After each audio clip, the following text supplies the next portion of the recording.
Will Smith. What is he? Part 8. Hello, I'm H.G. Tudor, and we now start to head into the final straight with regard to the material that I have analysed in order to make a determination as to what Will Smith is.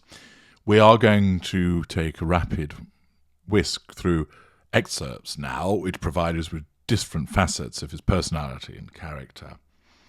Starting with an incident that took place in 2012.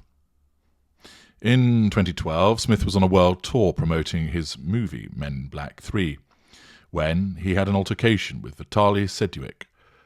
Moving along the line of journalists on the red carpet, Smith came face to face with Sedgwick, who embraced him, but the interaction became more aggressive when Sedgwick tried to kiss Smith. Pushing the reporter away, Smith smacked the reporter in the face with the back of his hand and asked, "What the hell is your problem, buddy?" Physical assault. The incident was caught on camera by multiple outlets and has been viewed tens of millions of times online.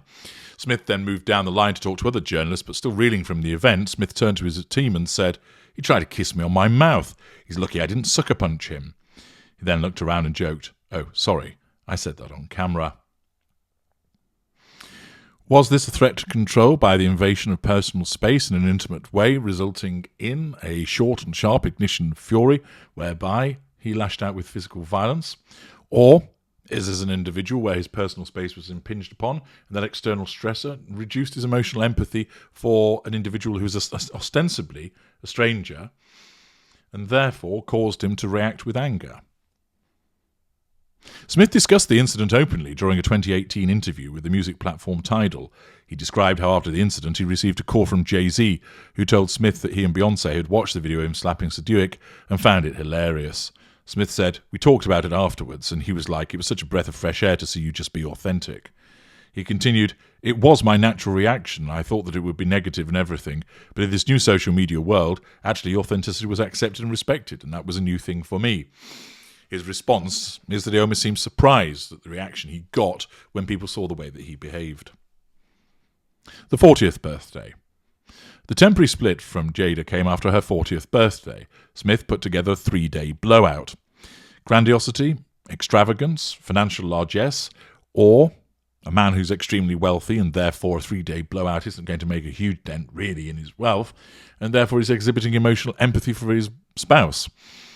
The idea for the 3-day blowout appeared to him in a non-psychedelic vision 3 years before in Santa Fe, New Mexico.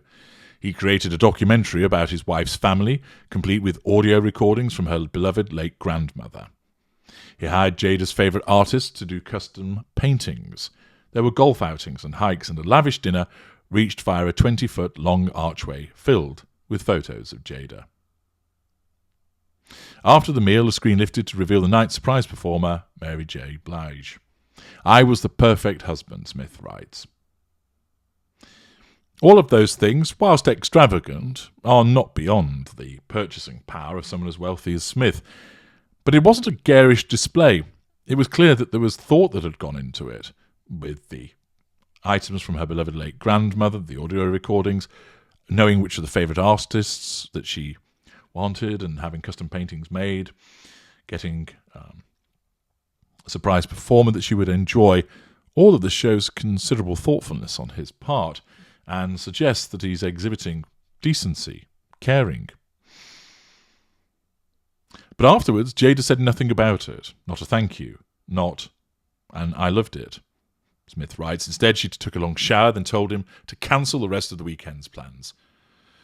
Naturally, he balked at that, hurt, and she yelled, "Cancel it now," and called the party the most disgusting display of ego I have ever seen in my life. Of course, I've explained in the section about Jada Pinkett Smith why she behaved as she did, so I needn't repeat that. They didn't speak the rest of the trip, or on the plane home to Los Angeles, or even for a few days later. We know from her part, given what she is, that that's the assertion of control through the imposition of silence, a silent treatment. Was he doing the same as a narcissist, giving her silence, or was he simply remaining quiet because he was so hurt at her reaction to something that he put a lot of time and effort and love into?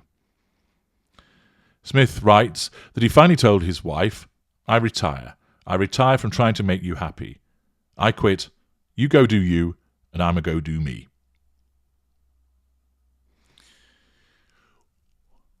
The incident at the recent Oscars is well documented, and if you want to understand precisely what went on, rather than all of the incorrect speculation that is appearing on the internet, you can do no better than listen to my video, Why He Hit Chris Rock. But another aspect of it transpired that Will Smith failed to leave the Oscars. The Academy of Motion Pictures Arts and Sciences has initiated disciplinary proceedings against actor Will Smith for his outburst at the Oscars on Sunday. The Academy claims that Smith was asked to leave the event after assaulting presenter Chris Rock, but he refused to leave. Is that a threat to his control by being asked to leave, and therefore he shows entitlement, lack of boundary recognition, and lack of accountability by refusing like a spoiled child? Or is it somebody standing his ground, standing up for his principles? Board of Governors today initiated disciplinary proceedings against Mr. Smith for violations of the Academy's standards of conduct, including inappropriate physical contact, abusive or threatening behaviour, and compromising the integrity of the Academy. That last bit makes me laugh.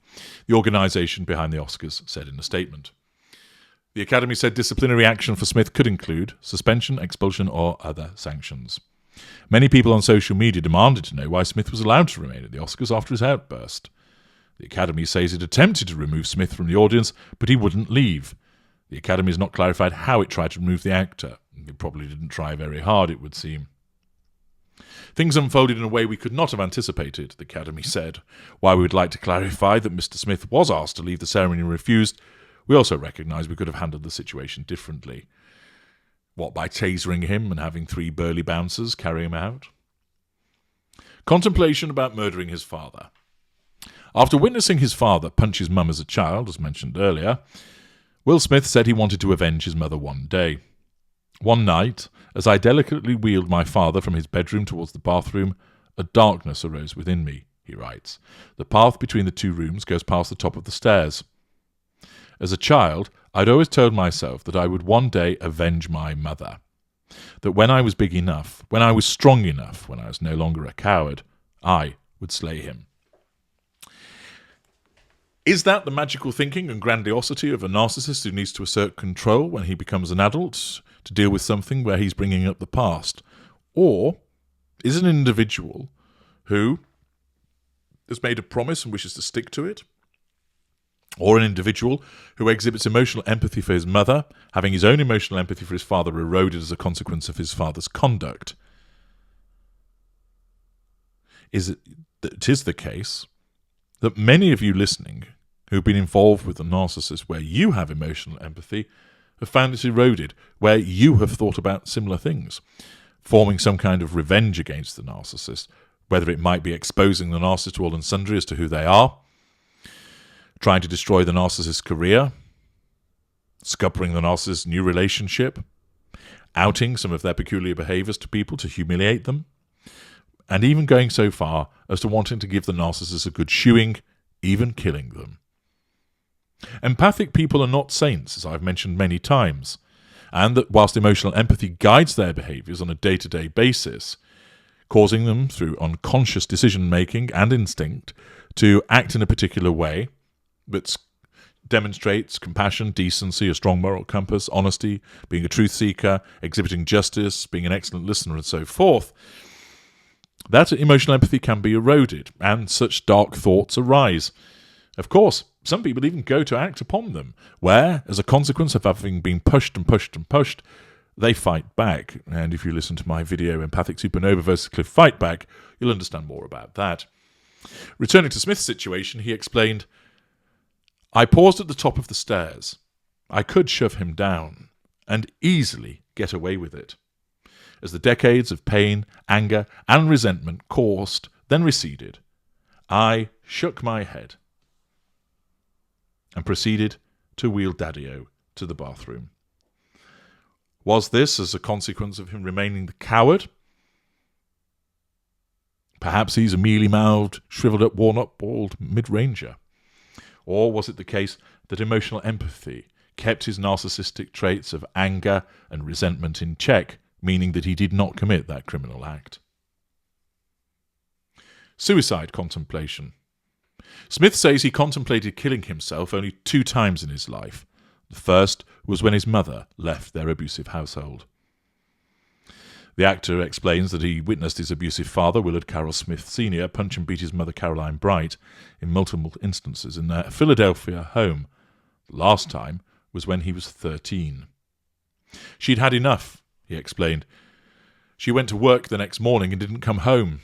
She didn't go far, just a few blocks to grandmother Gigi's house, but the message was clear. She was done. Overwhelmed with guilt and loneliness, Smith admits he considered killing himself, but stopped when he thought about his grandmother Gigi, whom he calls his moral compass. This again suggests that his grandmother was a significant intervening factor in his life by referencing her as the moral compass, that somebody who has guided him, that has caused him to think about his actions, and, of course, engaged in reflection, not something that is seen with narcissists. This tends to suggest that there was this intervening individual that has a positive outlook on him. Or, of course, this could just be the revision of history in the memoir of a narcissist, explaining all of this in order to make himself look good. He wrote, "I thought about pills. I knew where a boy had lost his legs on the train tracks. I had seen people cut their wrists in a bathtub on TV. But what kept ringing in my mind was a faint memory of hearing Gigi say that killing yourself was a sin." Again suggests an intervener. Jada and Tupac. Jada and Tupac Shakur, who was killed in a shooting in 1996, shared an exceptionally close friendship. The two attended the Baltimore School for the Arts together and quickly became inseparable after connecting over their shared passion for theatrical arts. And there are many who recognise the ghost of Tupac Shakur has loomed large over the marriage between Jada Pinkett Smith and Will Smith. Despite years of speculation around whether or not there was more to their friendship, both Jada and Tupac confirmed several times that things between them were platonic. In 2017, Jada revealed that she and Tupac had gotten into a hardcore fight before his death.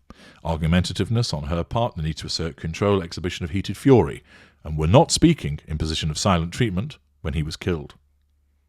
Will has weighed in on how their friendship impacted him, admitting that he felt tortured by the bond that Jada and Tupac shared.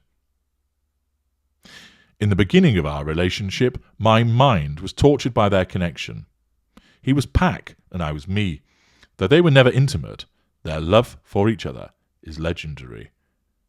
Smith stated that he felt jealous of Tupac's fearless passion and militant morality, which he would compare to his own inability to stand up to his father, with whom Will shared a turbulent relationship. This envy of the relationship that Jada and Tupac had provides us with numerous observations. First of all, of course, we know what she is, and she was triangulating Will with Tupac, and, of course, even with his presence after he'd passed away. One can easily imagine Jada saying, Tupac would have done this, Tupac would not have done that, throwing it in the face of Will Smith in order to assert control through triangulation. Indeed, it wouldn't surprise me when it came to the Oscar slap moment if Tupac had been mentioned there. Pac wouldn't have stood for that. She might have mentioned prompting Smith to act in the way that I've described in the "Why Did He Hit Him" video. The fact that he could see that Tupac and her had this bond, was this the envy of a narcissist, or was it the envy of his narcissistic trait, but still kept in control by his empathic traits? After all, empathic people are envious and jealous, as they have that narcissistic trait, as they have many. He also sees, of course, the standard by which Tupac was seen as fearless passion and militant morality as a reminder of his own inabilities. And that, of course, is something that hurts him. And in a sense, the triangulation is a reminder of perhaps his own impotence in that regard to do something. Again, such reflection supports that he's less likely to be a narcissist looking upon such matters, and the way that it impacted upon him demonstrates once again the way that he was done to rather than being the doer. In part 9, we're going to address more of these excerpts, which will tell us more about him, as we then advance towards the determination of what Will Smith is. Come join me.